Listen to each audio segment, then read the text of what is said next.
Hey there, my name is Jordan. In this video, you'll learn a lead for Angelina Baker. We're going to play it in the Scruggs style in the key of C. I'll play through the tune so you can hear how it sounds. Then also I'll give some technique tips, some practice advice, and go over a few of the licks that you can check out in Tunefox. This one is good to learn.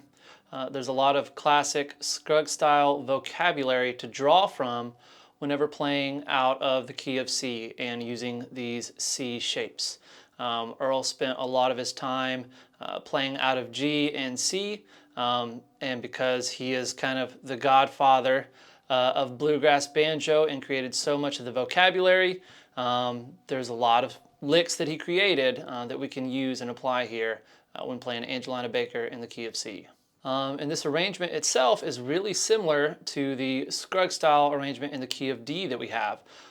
So I would say if you've already learned that one, you're going to notice a lot of similarities and kind of maybe unlock a little bit of the mystery that is the banjo fretboard. And if you haven't, check that out after learning this one to see how these shapes and licks connect and how they can be used in these different keys and with these different shapes.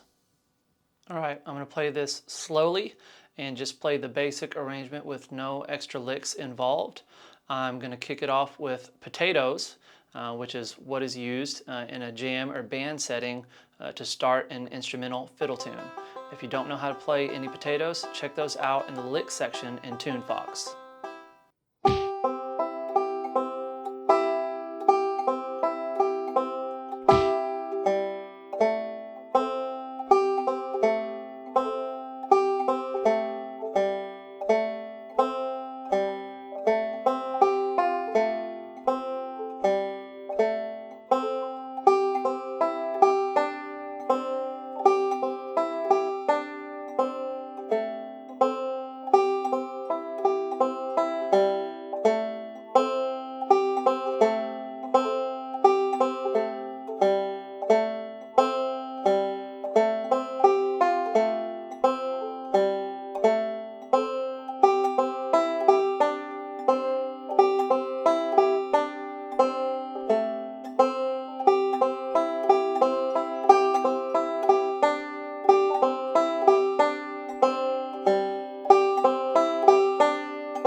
All right, so we're playing this one in the key of C, using these C shapes, but the actual key that this song is played in jams and in band situations is D major. Now to get that, all you're gonna do is play everything we just played, but you're gonna capo here at the 2nd fret, spike or capo your 5th string at the 7th, or even tune it up to an A note.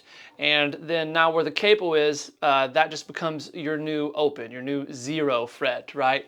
And if we're 1 fret away from the capo, then if it's marked 1 in the tablature on any given strings, then we would just play 1 fret away from where the capo now is. And as we talked about, the reason that we're playing it in the key of C is because it's just a really common Scruggs style banjo thing to do, and it opens up a lot of new sounds and new possibilities. The form of this tune is A, A, B, B. So there's a distinct A part we play twice and a B part that we play twice, and that's 1 time through Angelina Baker. Now for the basic arrangement of this tune, there's not a lot going on, not a whole lot of challenge here. We've got some fill-in notes. We've just got kind of some 5-1 or 5-2 kind of quick pick hand patterns there that fill in spaces between the melody and add a little bit of that excitement and that banjo sound.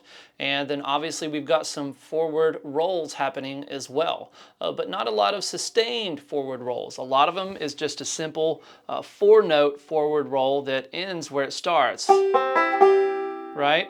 The only time we have that kind of sustained forward roll is there near the end of each section, and then where it connects, especially in the B part, where it goes from the end to the beginning, because we end with a forward roll, I think 6 in a row there at the end of the B section, and then start with another 4. So when we kind of loop around in the B section and connect the first one to the second, we get a nice bit of sustained forward rolling going on. Now this simple approach is a good thing. It makes it accessible for beginners, which by the way, if you need even less challenge, we can strip it down with the difficulty slider. But it makes it accessible for beginners, and it also makes higher speeds attainable for intermediate players or advanced players who struggle trying to play tunes at really fast speeds. Anytime we can take out some extra notes, it's going to be a lot easier to play something at a higher speed. It's something that I do all the time. We need to kind of accept our limits. All of us have them, and if we can work within them, we can just amplify our creativity, play more accurately, and then we can also strive and work towards playing at those higher speeds in the practice room at home. For the technique here, besides the rolls, there's not much we need to do with this basic arrangement. We're playing out of this C shape a lot, so as you can see, when I was playing through it, I kind of had that whole chord down a lot of the time, and the only thing I'm really preparing is that middle finger, getting it over the string and the fret that I'll need it whenever I've got to play one of those second fret notes, or when it goes to like this F chord shape, I kind of have that prepared in the air as well. All right, so besides the rolls, there's not a lot going on with the technique, but finger preparation is something that should always be on your mind and something that you need to be conscious of and work at whenever you're playing, because it's something that will help you play faster, help you play smoother, and help you play more accurately. So get fingers where they need to be before they need to be there as much as you can with your fret hand and with your pick hand.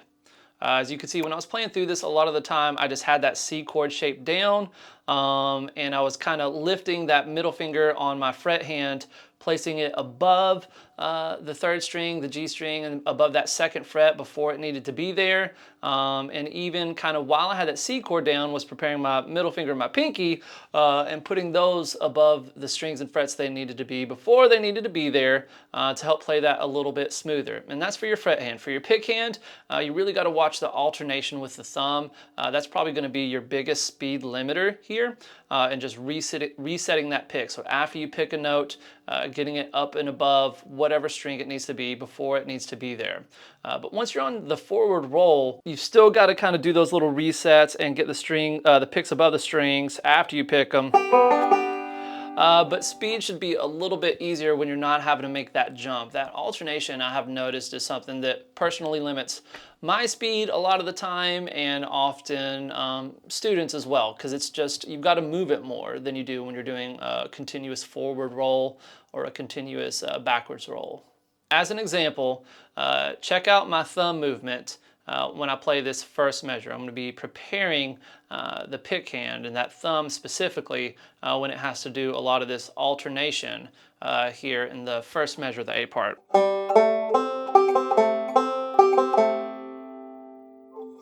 Right, so you can see that I lifted that thumb up, placed it above the 5th string before I needed to play it. I didn't wait till the last second, till it was time to play that note, right? Got it prepared there early.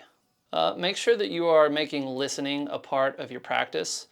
You don't even need your instrument to do this. You literally can just listen with the Tunefox player, and if you want to, even watch the tablature to help memorize, where you'll be putting your fingers.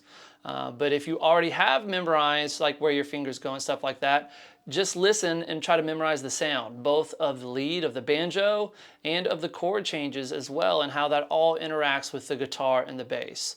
You need to exercise your ears as much as you exercise your eyes and your hands.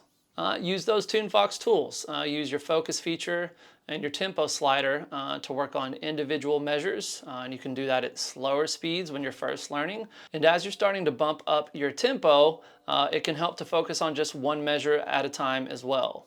As I mentioned earlier, if you have the need for speed, we can use that difficulty slider, dial out some extra notes, still end up with an arrangement that has some rolling and some Scruggs style elements, but it'll be a simpler arrangement that's easier to play at breakneck speeds. For the licks here, we've got some Scruggs, we've got some single string, and we have some melodic style riffs to check out. The Scruggs riffs, those are gonna add in some authentic flavor. A lot of it borrows from the same kind of techniques that Earl used in his playing. The single string riffs add in a lot of chromatic ideas. So they're gonna add in kind of a fun, carefree flavor into this arrangement. There's a melodic riff in here as well that is a really useful and reusable ending lick. All right, and it can be used to end a section, it can be used as a fill, and is just a general all-purpose, good little melodic lick in the key of C. And it's really just the bit that's at the end that is kind of the only lick part. The rest of it's really just some of the melody from the tune, but it's a concept that we're gonna talk about that we can expand on to get some really cool ideas and apply it some other places in this song and in any tune. So here's the lick by itself, like just the fourth measure.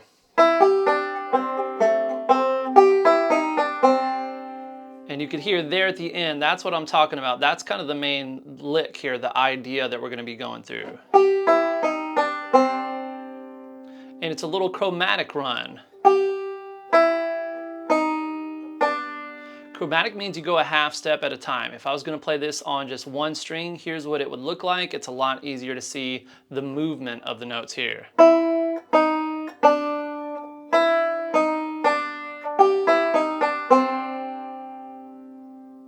And you know, we can use this in measure 4, we could use this in measure 8 because the chord changes are the exact same there, so we can kind of just drag and drop this lick from one measure to another. So I want to encourage you all just to play around, see what different sounds and different combinations you can come up with by changing the picking pattern and the order of notes here to create some little different phrases. Not even necessarily playing this in a song, but just experimenting with sound.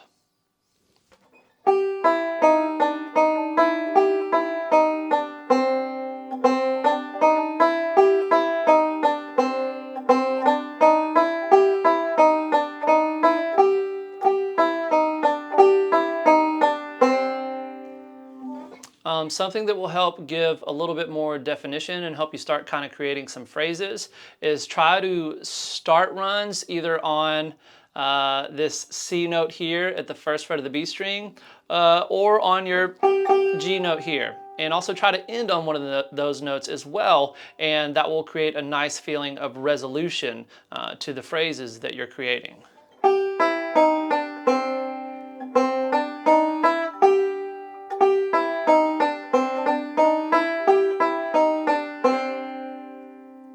And technique-wise, you could see that I was dropping my thumb each time to that second string.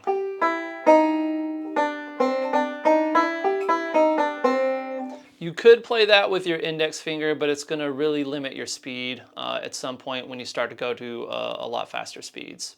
And most people, when playing this type of lick in the melodic style, we're going to drop our thumb there on the second string. For your next steps, definitely check out the Scruggs style version in the key of D. There's going to be a lot of similar rolls and a lot of similar chord shapes and licks. And you'll start to see some connections that will help you deepen your understanding of how notes lay out on the fretboard for the banjo in G major tuning. All right, that's about all we have here for Angelina Baker Scruggs style in the key of C. I hope you all enjoyed it. Keep picking and stay tuned.